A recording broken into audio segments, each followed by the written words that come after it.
In this video, I'm going to make a focus stacked close-up image so that you can see the process from start to finish and everything that's involved. Recently, I've been working with these characters, and today I want to make a new narrative called The Queen's Council. We'll have the knights in sharply defined detail at the front, conferring about the welfare of the ambiguous and blurred figure of the Queen in the background. Focus stacking involves taking a series of shots from the back to the front with a thin slice of focus in each. To achieve this, we use a focus rail. It has a foot fixed to the tripod and a sliding rail fixed to the camera. Turning the screw at either end of the rail moves the camera gently forwards or backwards. Each full turn of the screw moves the camera 1 millimeter, so that's a very precise control. At the back of the camera I can pull up the info screen to see most of the settings that I'm using. M for manual exposure. As we build up the stack, the subject and the lighting will be constant, so we want the exposure settings to be constant as well, and the automatic modes just don't guarantee that. So the constant settings I'm using for the shutter speed, 125th. I prefer 250th to get really crisp shots, but in this case I'm shooting with the mirror locked up, which reduces vibration inside the camera, and I'm also using a 3-second exposure delay. So between pressing the shutter release and taking the image, the camera has time to settle down. For the aperture, I'm using f8. I don't want to use f5.6 because the depth of field is narrower, and I don't think I have the accuracy in this setup to manage that. So f8 gives me workable depth of field, avoids diffraction, and uses a sweet spot of the glass to capture the exposure. Those two settings, given the amount of light in my studio, means that I'm having to use ISO 1600, which is about 3 stops higher than I prefer to have the sensitivity. That means we're going to have some trouble with noise, but I'll show you during the shoot how I plan to manage that. The white balance is set to a constant value, which I've balanced to my lamps and the colours of the walls in my studio. You can use any of the presets, such as cloudy day, whatever, just don't use auto white balance. I'm recording in RAW, so that I have the greatest quality and flexibility in post-processing. Quick look on the side. And you see here, the lens has been set into manual focus, and so has the camera body. Bit awkward having to do it twice. Maybe your system's different, but you must have manual focus. I've turned vibration reduction in the lens off because I'm on a tripod and because I want things constant from shot to shot. You might have image stabilization in your camera body. Turn it off. Okay, let's start with the background. I've got an old cardboard box which is going to be a support for the background material. A lot of studio photography is about jewellery rigging. Lovely red piece of cloth. It's actually a pillowcase suitably unironed. All of those creases will add some nice tonal gradations to the background. Let's just get that flopped over here. Smooth it out a tiny little bit. There we go. Now, I do know that I don't want the red of the background or the green of the tabletop to be reflecting coloured light up into the front of the pieces. So I have a little white dais for the pieces to stand on. Slip that roughly somewhere. Positioning the pieces, again, very rough to begin with because we'll be fine-tuning these later. Okay. Now at this point I can bring the camera in on a very sturdy tripod. This is an old video tripod, so they're quite cheap now because nobody has those massive video cameras anymore. Move that in, and with the wonders of technology, you can see what my camera sees right here. Cool. It's a little bit dark for composing, so bring in my main light. This is just a standard table lamp, cost me about £8, but I put a 5000 lumen bulb in it, which is about 6 times brighter than a standard desk lamp, and gives me about 3 stops of additional light onto my workspace if I reflect it off the wall. Ah, my eyes. but we can see what's going on. Take a rough, quick focus. There we go. And obviously, we need to adjust the camera's point of view. So center those, bring the queen down a little bit. Everything's far too close at the moment. So just slide those back, tweak to focus. Notice how composing, framing and focusing all go hand in hand. You change the focus, the framing changes, and obviously as you change the framing, you end up changing the focus. But they're about in center. Okay, now I think the lower jaw of the knights is too close to the collar of the queen, and it'll create an ambiguity. The knights need to be a little bit higher.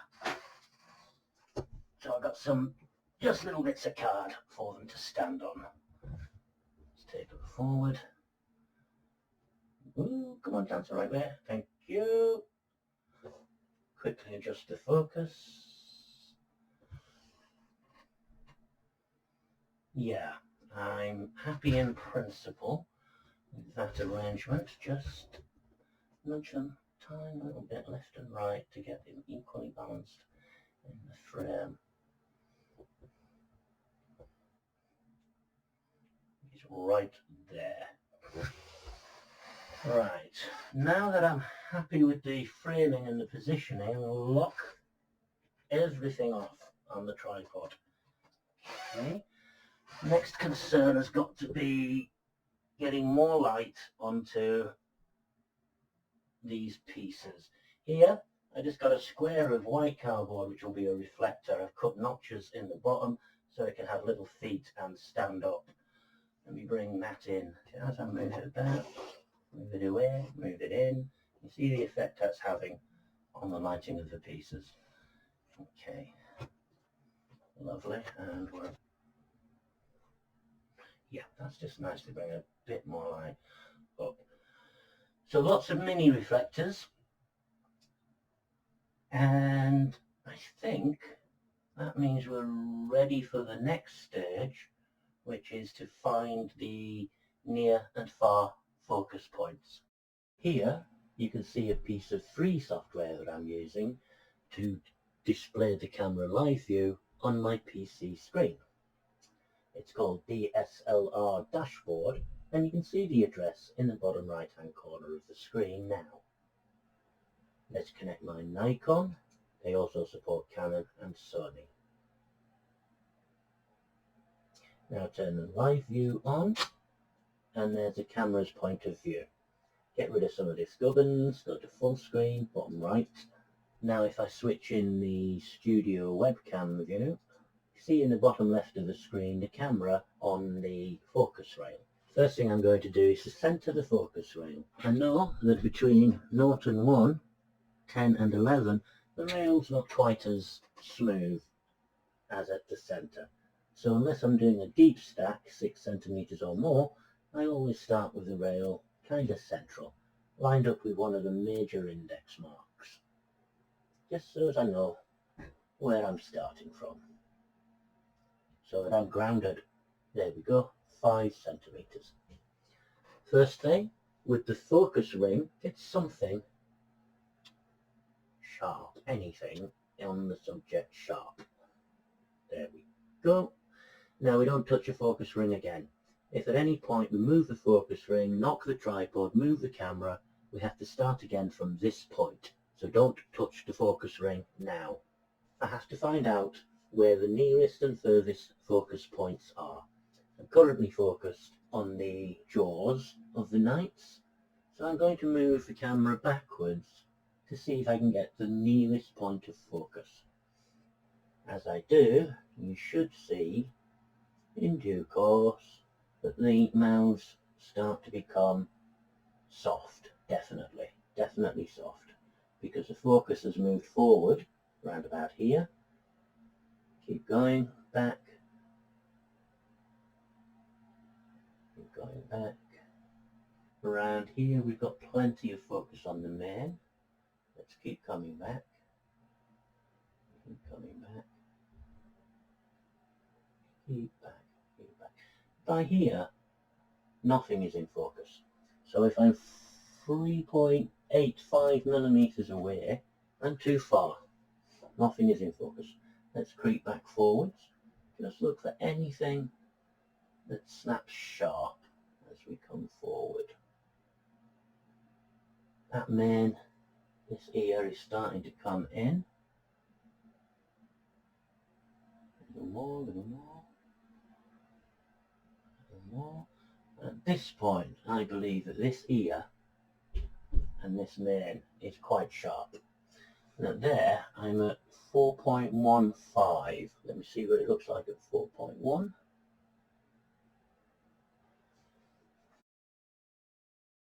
Nothing in focus. There, just starting to get a bit of the ear, 4.15. So I'm going to take 4.1 as my nearest focus point. We go through the same process to find the furthest focus point, overshooting and pulling back. So from 4.1, moving forward,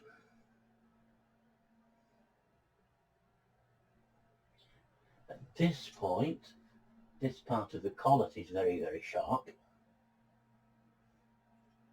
Going forward, and you can see the sharpness is moving around the collet as I come closer and closer to the subject. This point, the very edge of the neck is in sharp focus,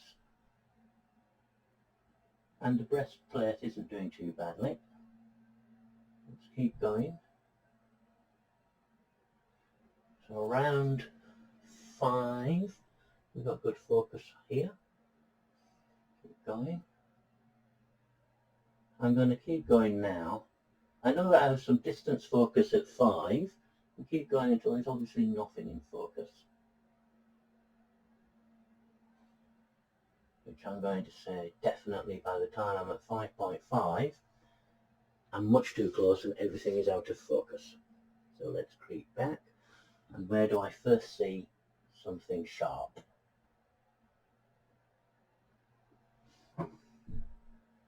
I think around here, the far side of the jaw is looking sharp. And that's at 5.35. Let's just see what it's like at 5.3. I think that's good. So I think 4.1 to 5.3 are the near and far focus points. If you don't have Wi-Fi on your camera, you won't be able to use this kind of live view. You'll have to use your camera screen, which means zooming in. That makes the whole process a lot longer. You can spend a good 20 minutes just finding these 2 points of focus. And now we can shoot the stack. I'm going to start with a dark frame so that when I upload the files I can easily see where the sequence begins. I'll be using this infrared switch to fire the shutter instead of the shutter release, so as I don't have to touch the camera quite so much. The focus rail is at 5.3, which is the furthest point of focus.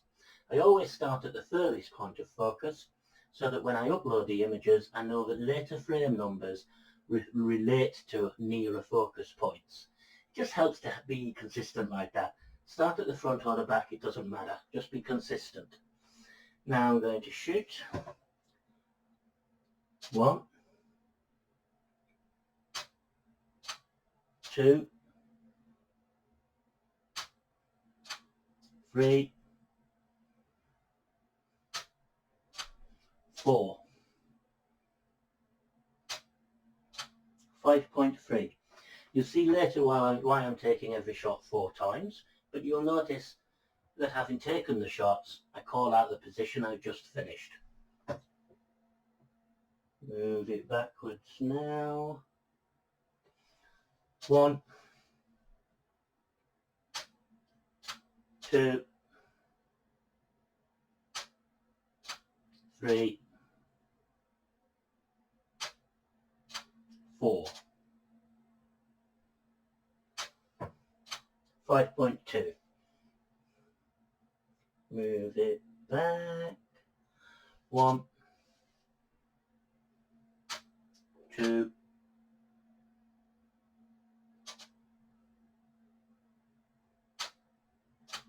3, 4, 5.1. By calling the numbers out, if I need to take a break, I remember exactly where I've got to because I have an audible memory of, oh yeah, you did 5.1. So now I'll go back to the job, inch it forward to 5, 1, 2, 3, and the last one, 1, 2, 3, 4. Finishing with dark red. Now, before I do anything else, I'm going to go to the camera review screen and just cycle through those shots, making sure that the stack is nice and smooth, there's no jerking about of the subject. Once more. Yes, I'm happy with that. Now, on the left-hand side of the screen, you can see my working disk with one folder for each upload. Let's right-click, new folder. So we're uploading on 2021-11/03. Lovely, go in there. On the right side of the screen, I've got my D750 with its 2 cards. Drill down into the card I've used. Here are the folders. There are 54 items. I took 4 shots every millimeter from 4.1 to 5.3, so that's 13 millimeters times by 4 is 52, with a starting and finishing dark frame, 54 files, and that's what I've got. So this all looks good.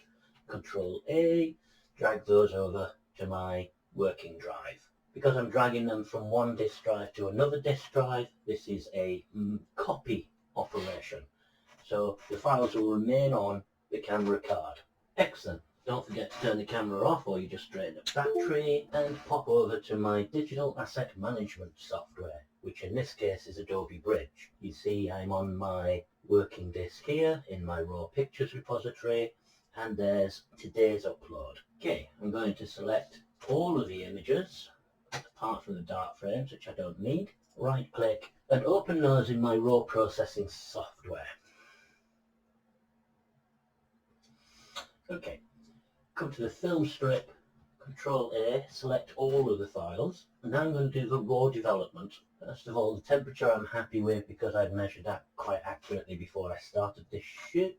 The exposure could definitely be a bit brighter, but I don't want to burn the highlights out. I'm going to bring the whites all the way down so I can nudge the exposure up without burning.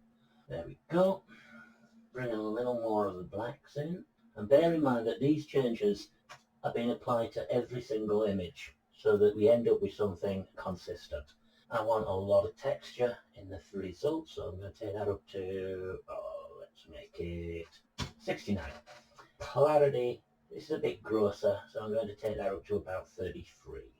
Just check the detail. I don't want any noise reduction because that will soften the image, and I'll deal with noise later. I don't want any sharpening at this point because I want more controlled sharpening once I've created the blended image. Okay, and I think that's enough for raw development right now. So I'm just going to click done. And you can see that every image now is signaled as having had some processing. Next, I need to take all of those into my TIFF export, which is a preset I've created before. Come down here, start export. There it is, one of 52 files. And that's the export done. So let's close that. Now when I look in my working directory, I can see there's a new folder called TIFFs. And in there I've got 52 TIFF files, which is what I might expect. Now go over to my stacking software, which is called Zareen Stacker. It does cost money, but I think it's the best that's currently available. You can use ImageJ, which is free software, and it's almost as good. Got to add my files. There's our current upload folder, there's our TIFFs. Notice I've got the window size, so I see 4 images in a row, because this is 5.3, 5.2, 5.1, first shot, second shot, third shot, fourth shot. So I'm going to make a stack using the first shot at each position. That's those files. Open. Now I can tell the software to create the stack.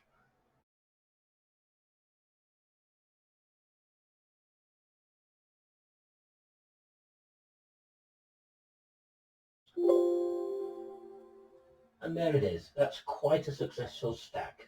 We do have the problem of the graininess in the background because I had to use ISO 1600. So let me come to File, Save Output Image. I'm going to save it as a 16-bit TIFF. Save image, and we'll call it Stack 1 in the TIFFs directory of the upload directory.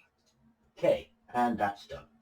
Now to combat that noise, I'm going to make 3 more stacks that are identical to this one, but using the second, third and fourth shot in turn that I took at each position. So File, Close Project, File, Add Files. It's the same set of files, but this time I'm going to take this column.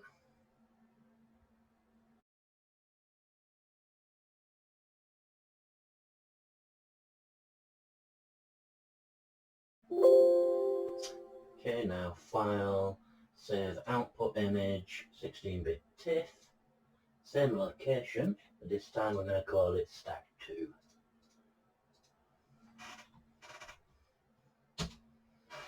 Save again. I'll let it finish save. Okay. Now File, close that project. File, Add Files. This time using this third shot at each position as a 16-bit TIFF. Stack 4. Now I can go to my normal image editing software, which I'm using Photoshop. Other packages are available. Scripts, load files into stack, browse, E drive, raw pics, November, TIFFs, stack 1 to 4. Okay, might as well align them in case there are minor discrepancies between them. Okay. So we're bringing in the four identical focus stacks that we have made.